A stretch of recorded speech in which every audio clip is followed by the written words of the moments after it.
அனைவருக்கும் வணக்கம். இந்த மாலை நேரத்தில் இந்த அவை மிகவும் மகிழ்ச்சி நிறைந்து காணப்படுகிறது. எனக்காக வருகை தந்த உங்கள் அனைவருக்கும் என்னுடைய நன்றியும் வணக்கங்களையும் தெரிவித்துக் கொள்கிறேன். சில வார்த்தைகள் பேசி முடிக்கலாம் என்று நினைக்கிறேன். என்னுடைய குஞ்சிறை நாவல் பற்றி மிக பிரபலங்கள் வந்து வாழ்த்துரை வழங்கி அதை ரொம்ப பிரமாதப்படுத்தி விட்டார்கள்.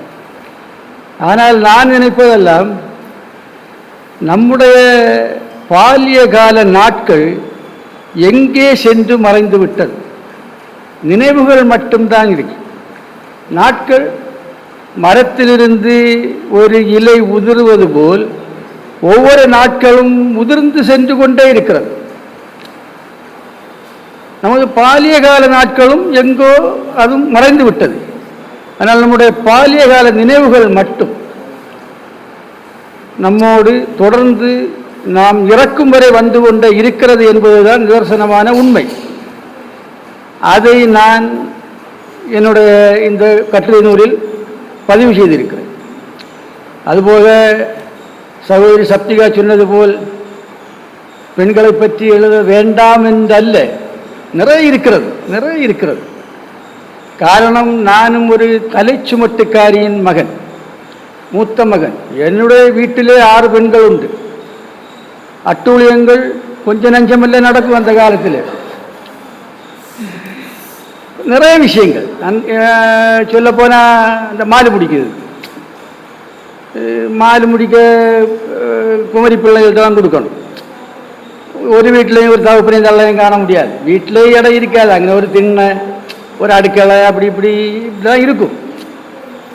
அப்போ இது போல் நிறைய நினைவுகள் இருக்கு. நான் அதை எழுது அதை நான் கண்டிப்பாக இனி அடுத்தது என்னுடைய புத்தகம் வருமா இருந்தால் அதை பற்றி தான் வரும். நிறைய பெண்கள் இந்த சமுதாயத்தை, அந்த கடலோர முக்குவர் சமுதாயத்தை ஆண்கள் உழைப்பது வேறு, ஆனால் அது உயர்த்தி பிடிப்பது பெண்கள் தான். பொருளாதாரத்தையும் சூடுபாடுகளையும் எல்லா வேதனையும் இந்த பெண்கள் தான் தாங்குது. ஆனால் அது யாருக்கும் வெளியே தெரியாது.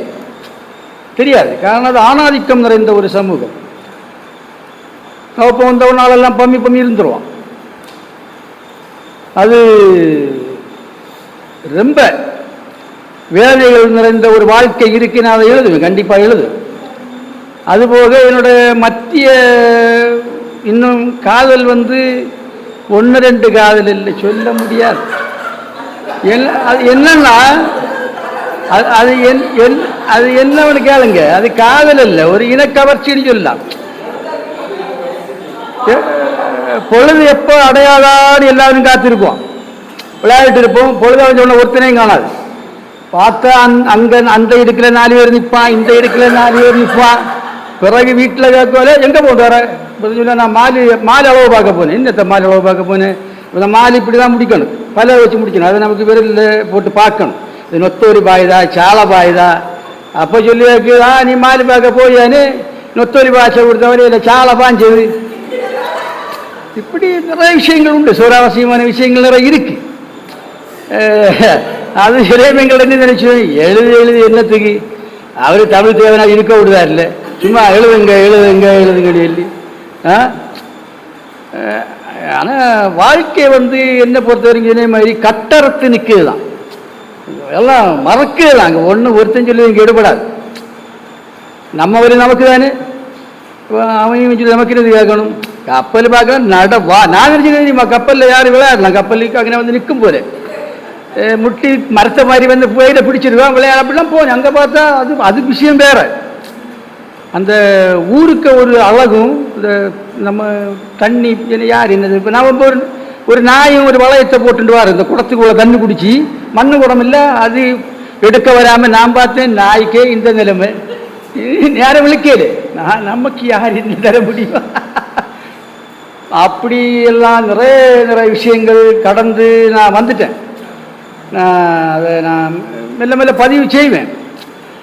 எனக்கு எழுதுறது கொஞ்சம் வருது, இப்போ கொஞ்சம் வருது. நீங்கள் உங்களை மாதிரி உள்ளவங்க வந்து ஒரு ஆசீர்வாதம் வாழ்த்துக்கள், அது ஐயா தேவனாருக்கு ஒரு முயற்சி எல்லாமே சேர்ந்து எனக்கு ரொம்ப சந்தோஷமாக இருக்கு. இன்றைய நாள் இன்னைக்கு வந்து எல்லாருக்கும் என்னுடைய நன்றியும் வணக்கத்தையும் தெரிவித்துக் கொள்வேன்.